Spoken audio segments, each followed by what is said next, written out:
Vitaj v esencii svojej duše a priestore svetla. Rok Venuše začal pre nás všetkých na konci marca a skončí v marci 2026. Po Venušinom spánku v retrogradite, teda keď sa Venuša z pohľadu Zeme nehýbala, sa 13.4. vydáva na cestu vpred. Tak ako som spomínala v Sponovom podcaste, Venuša má základný vplyv na naše vzťahy od súkromných cez firemné až po celospoločenské. V tomto roku sa rozlúčime žiaľ s mnohými ľuďmi, ktorí našu dimenziu opustia. Venuša na Zem prináša oživenú ženskú silu, ktorá bola pod patriarchálnymi silami celé tisícročia utláčaná. Pre mužov tento rok bude znamenať dotknutie sa vlastných pocitov, odomkne im cestu k vnímaniu seba v toku života a svojom emočnom svete úplne iným spôsobom. Otvorí im cestu k naslúchaniu sa a k naslúchaniu svojho vnútra celkovo. Cez otvorenie vzťahového energetického priestoru sme pozvaní k tomu, aby sme zosilnili vzťah aj k Matke Zemi. K Venuši patria elementy vzduchu a zeme a Matka Zem, náš planetárny domov, si rovnováhu nastavuje podľa seba posunom tektonických dosiek, zemetraseniami, návalovými búrkami. Venušín základný element vzduch nás vedie k základnému poznaniu, že vzduch, ktorý dýchame, je jednotným Božím dychom a nič okrem Božieho dychu do seba nepríjmame. Vedie nás k otvoreniu a vyčisteniu našej predôvery, uchyteniu našej vlastnej životnej energie, k energetickému balansu, ktorý je v jej pôsobení pre nás tým najdôležitejším. Naša senzibilita sa rapídne zvyšuje a bude zvyšovať a preto je vhodné sa zaoberať a zaujímať sa o energetické prúdy, energiu nášho fyzického a jemnohmotného tela. Pri ich vnímaní zjemňujeme. Byť vysoko senzitívny je normálny stav zdravého človeka a k tomu sa krok po kroku pomaly vraciame. Pomáhajú nám v tom vysokovibračné energie, ktoré cez nás pretekajú a do nás vtekajú a pomáhajú nám zbaviť sa balastu emócií a zodvihnúť si osobnú frekvenciu. Venuša pôsobí na prepojenie sa s našou vnútornou múdrosťou a intuíciou. V jej roku sa doslova emočne vyprázdnime, prejdeme obrovskými a to nielen osobnými zmenami. Venuša vládkyňa váh má moc nad pravdou a lžou. Nejde jej len o nastolenie rovnováhy v tom pomýlenom vonkajšom svete, ale predovšetkým o naše vnútro. Urobí všetko preto, aby pravda vládla a lož vyšla na povrch, aby sme vnútri boli v rovnováhe a čistote.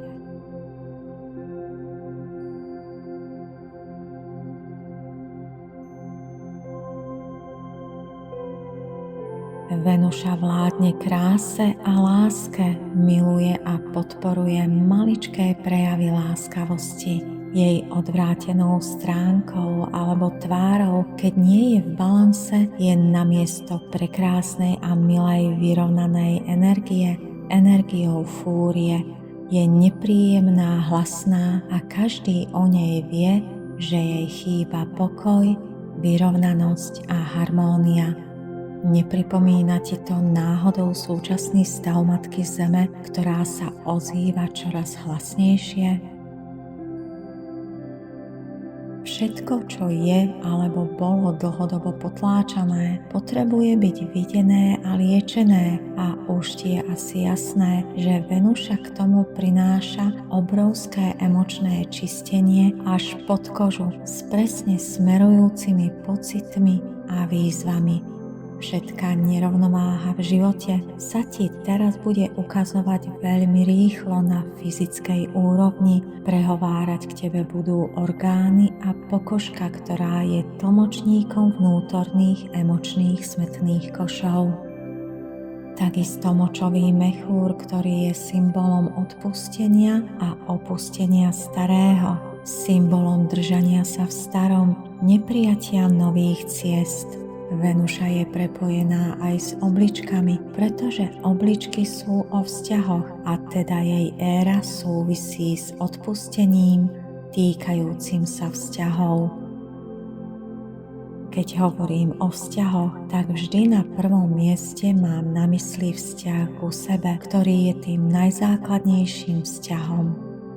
Tak ako som už avizovala, s láskou dokončujem veľmi silný a krásny webinár o odpustení. Venuša mi ťuká do klávesnice a tak sa máš skutočne na čo tešiť. Prihlás sa na odber noviniek na našej webke esenciaduše.sk, aby ti neunikla žiadna nová meditácia, webinár či seminár.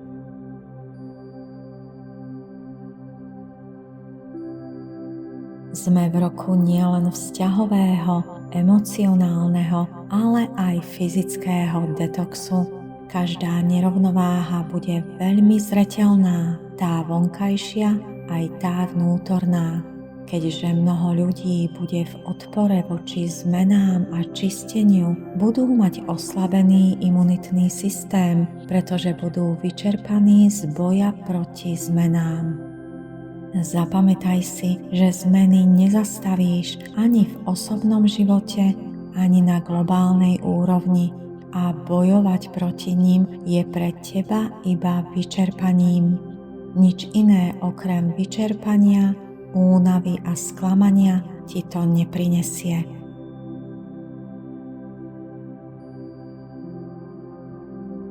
Čistenie, očisty, stanovenie hraníc, vyhraničenie sa voči komu alebo čomu.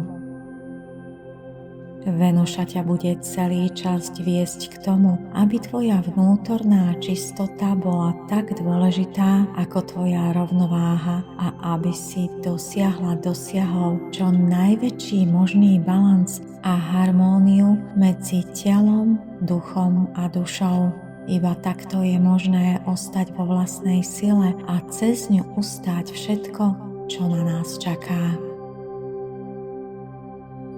Nové sa tlačí do tvojej cesty a preto sa cítiš a ešte budeš cítiť preťažene a unavene. Niečo z teba sa ešte stále chce držať toho, čo poznáš, chce zotrvávať v tom starom. A tento tlak a protitlak ťa dostáva na tvoje osobné hranice, či už fyzicky alebo psychicky.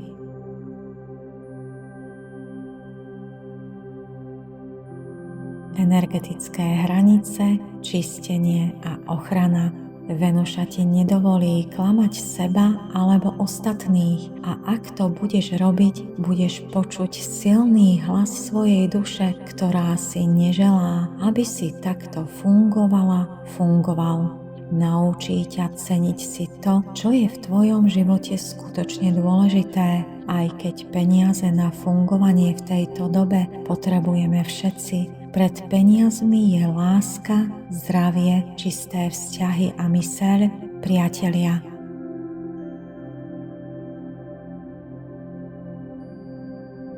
Zem sa dostáva do balancu a nás to učí tiež. Dávanie a branie musí byť v rovnováhe a neférové konanie si peniazmi nevykúpiš. Pravé vzťahy, pravé srdcové záležitosti a hodnoty, sebaláska a láska, ukončenie priateľstiev, obchodných a kamarádskych vzťahov, ktoré nie sú čisté a nie sú v rovnováhe. Krok preč od fyzických vzťahov, založených na potrebovaní sa navzájom, smerom ku rodinám duše. zakladanie komunít ľudí, ktorí chcú svojim bytím jednoducho pekne a dobre žiť, alebo až po tie, ktoré chcú meniť svet k lepšiemu. Spolupráca, rovnosť, jasnosť, pravda. Nie pyramída, nie ja som viac a ty si menej, nie ja mám viac a ty máš menej. To je stará paradigma. Venuša v tom urobí rovnováhu. Všetci nesieme zodpovednosť za naše životy a presne tak aj zodpovednosť za našu Matku Zem.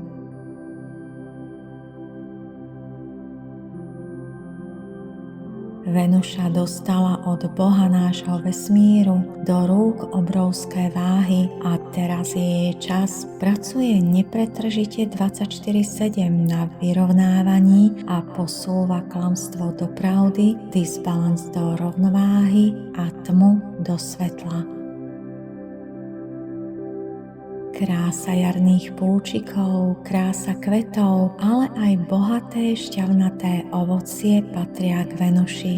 Symbolizujú silu a výživu života. Celá príroda vo Venuši čaká, že si s ňou otvoríš v rámci jej pôsobenia hlboký vzťah, hlboký a láskyplný. Čaká, že s každým jej prejavom budeš dôverne komunikovať. Rok Venuše je o fyzickom zdraví, pretože len keď sa cítime v energii a sme v zdraví, vieme si užívať energiu života. Pri tejto príležitosti sme pre teba, pre vás pripravili ročnú školu zdravia pod názvom Tvoje telo ťa potrebuje. Čínska tradičná medicína, homeopatia, symptomatika orgánov, reč orgánov, fyzické telo ako nádoba vedomia, informácie z duchovných ríší k nášmu fyzickému telu, čakry ako energetické centrá a mnoho iného a nového a všetko praktické, čo využiješ pre seba a pre svoju rodinu. Po roku naberania informácií a praxe budeš človekom, ktorý bude naplno nielen chápať, ale aj žiť. Zdravie má vo svojich rukách. Opäť ti s láskou odporúčam sledovať našu web stránku a po zverejnení sa prihlásiť čo najskôr, pretože počet miest je obmedzený našim súkromným priestorom. Teším sa, že sa o chvíľu osobne uvidíme. Maj na pamäti posolstvo Venuše a ži v duchu najvyššieho dobra. Ďakujem za to, že si. S láskou a úctou voči tebe, Sofia Fabiena.